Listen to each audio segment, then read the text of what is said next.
High বন্ধুরা, T S life স্টাইলে সবাইকে স্বাগত। আবারও একটা দেখো নতুন ভিডিওর সাথে চলে এলাম।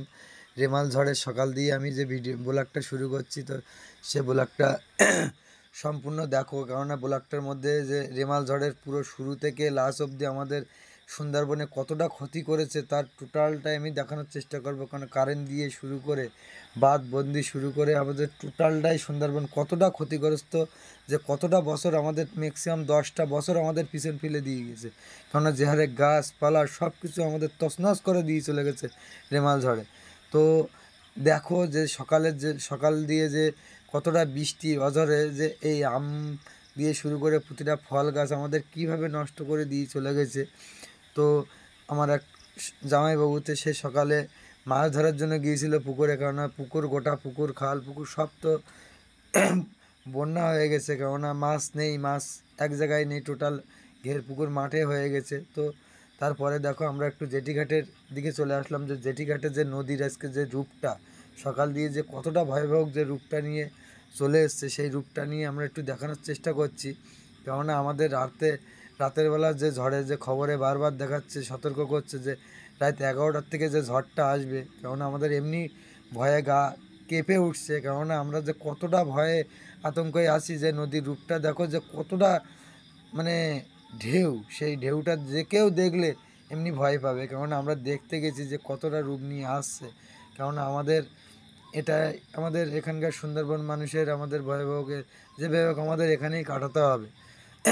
তা দেখো জেটিঘাটের যে ঢেউগুলো দেখো, যে আমি একটু কাছ থেকে দেখানোর চেষ্টা করছি যে কতটা ঢেউয়ের যে গতিবেগ। কেন এই যে পাঁচিলটা দেওয়া আছে, পাঁচিলটা পর্যন্ত এক সাইড দিয়ে পুরো ফাটিয়ে ফেলেছে। দেখো এ সাইড দিয়ে আমি দেখানোর চেষ্টা করছি, পুরো পাঁচিল ফাটিয়ে নদীর ভিতরে ঢুকিয়ে দিয়েছে। তাহলে কতটা গতিবেগ। আর এই দাদারা দেখো, এরা নৌকা নিয়ে কুলি নিয়ে তোলার চেষ্টা করছে, কেন অনেকটা নৌকা অলরেডি ভেঙে গেছে, কেউ ডুবে গেছে। তার জন্য এটা পাশে ছিল জঙ্গলের পাশ দিয়ে সবাইকে বলছে আমাদের একটু হেল্প করে দাও, আমরা নৌকাটা একটু কাছে টেনে বাঁধি। কেননা বনের পশু পাখিরাও দিশেহারা হয়ে গেছে যে এরা কোথায় থাকবে। কেননা এরা নদীর কুল কিনারা না খুঁজে পেয়ে ঢেউ দেখছে যে কতটা ঢেউ। কেননা যেভাবে তাণ্ডবটা চালাচ্ছে, কেননা যে এখানে অনেকেই এসছে দেখতে, যে গ্রামবাসীরা দেখতে এসছে যে নদীর কোথায় বাঁধ ভাঙছে, কোথায় কি হচ্ছে, কেন একে একে দেখতে আসছে।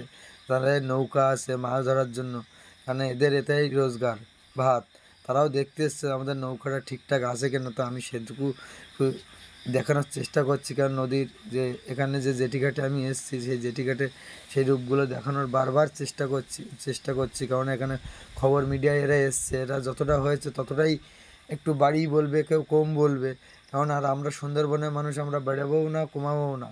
কারণ আমাদের যেটুকু দেখানোর সেটুকুই দেখাবো। কারণ এখানে আমরা কতটা ভয়াবহ দৃশ্য নিয়ে থাকি। তো রেমাল ঝড়ের যে সকালের পরের দিনই যে ভিডিওটা দেখো, কতটা তছনছ করে দিয়েছে। যেখানে যা ছিল পুরো ভেঙে চুরে দিয়ে চুরমার করে নিয়ে চলে গেছে। কেননা বারবার আমরা এই ক্ষতির সম্মুখীন আমাদের হতে হয় বছরে 2 থেকে 4 বার। আর এদিকে দেখো পশু পাখিগুলো, এরা 2 দিন থেকে না খাওয়ার পরেও দেখো এরা অবশেষে একটু বৃষ্টি বছরে যেই কমে গেছে তখনই দেখো এরা খাবারের সন্ধানে বেরিয়ে গেছে। যাই বিকেলে আমরা একটু বাঁধের দিকে এসেছিলাম বাঁধটা দেখতে, আর এই বাঁধগুলো দেখতে এসে দেখো বাঁধগুলো কতটা ভেঙে নিয়ে গেছে। ওই পাইলিং সোজা করে যে ওদের বাঁধ ছিল, সে বাঁধগুলো অঝরে পুরো ভেঙে ফেটে চলে গেছে। তো যারা আমাকে ভালোবাসো, সুন্দরবনকে ভালোবাসো, আ- তাহলে অবশ্যই একটা লাইক করে দিয়ে একটা সাবস্ক্রাইব করে আমার নতুন একটা ভিডিও বানানোর অবশ্যই সহায়তা হাত বাড়িয়ে দিও, যেহেতু আমি আরও ভালো ভালো ভিডিও তোমাদের সামনে তুলে ধরতে পারি। সুন্দরবন নিয়ে যত কিছু আছে আমি প্রতিটা কোণে কোণে সুন্দরবনের সব কিছু তোমাদের সঙ্গে শেয়ার করব। তো দেখো নদীর পাশে যে ঘরগুলো আছে, এই দাদারা সারা রাত ঘর ছাড়া ছিল। তো ঘর ছাড়ার পরে অবশেষে এরা ঘরে ফিরে আসলো। তো আমাদের দেখছে যে ওরা যে এরা কতটা ভালো আছে কি খারাপ আছে। তো আমি গিয়েছি, তো আমার দিকে তাকিয়ে বলছে আমাদেরকে একটু দেখা। তো আমি সেদেরকে একটু দেখানোর চেষ্টা করছি, কারণ নদীর আগামা তো অনেকটাই ভেঙে চলে গেছে। কারণ আর একটু যদি ঝড়ের গতিবেগ হতো হয়তো বাঁধটাই ফেটে আমাদের এখানে জল ঢুকে যেত।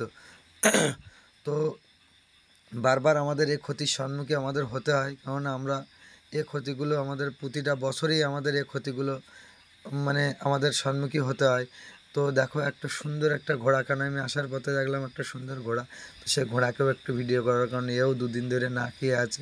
পশু পাখি এরা খুব ক্ষুধার্ত অবস্থায় আছে, কেননা আর এদিকে দেখো আমাদের ইলেকট্রিক নিয়ে আজকে 1 সপ্তাহের ওপরে আমাদের ইলেকট্রিক নেই এখানে, কেননা আমাদের খাওয়ার যে জলটা খাবো সেই জলের জন্য আমাদের এখানে টিউবওয়েল নেই, যেহেতু আমাদের টাইম কলের জল এখানে, তো কারেন্ট ইলেকট্রিক না থাকলে তো টাইম কলের জল পাবো না, তার জন্য যতটুকু আমরা জল ধরে রেখেছিলাম ততটুকুই খাচ্ছি। আর এই দাদা দেখো ঝড়ের পরে জাল ভাতে চলে এসছে, দাদার দিকে একটু ভিডিও করছে, দাদা তো আমার দিকে তাকিয়ে আছে, আর একটা কাকিমা আমার দিকে লাঠি ধরে দাঁড়িয়ে আছে না, তাকিয়ে আছে। তো আমি ভিডিও যখন করেছিলাম অতটা খেয়াল করিনি, তো এখন দেখো আমরা বাড়ির দিকে রওনা দেবো, আর ভিডিওটা বেশি পুরো করবো না, এই ভিডিওটা এই পর্যন্ত। টাটা, সবাই ভালো থাকবে, আর অবশ্যই আমার একটা লাইক দিয়ে আমার চ্যানেলটা অবশ্যই পাশে থাকবে।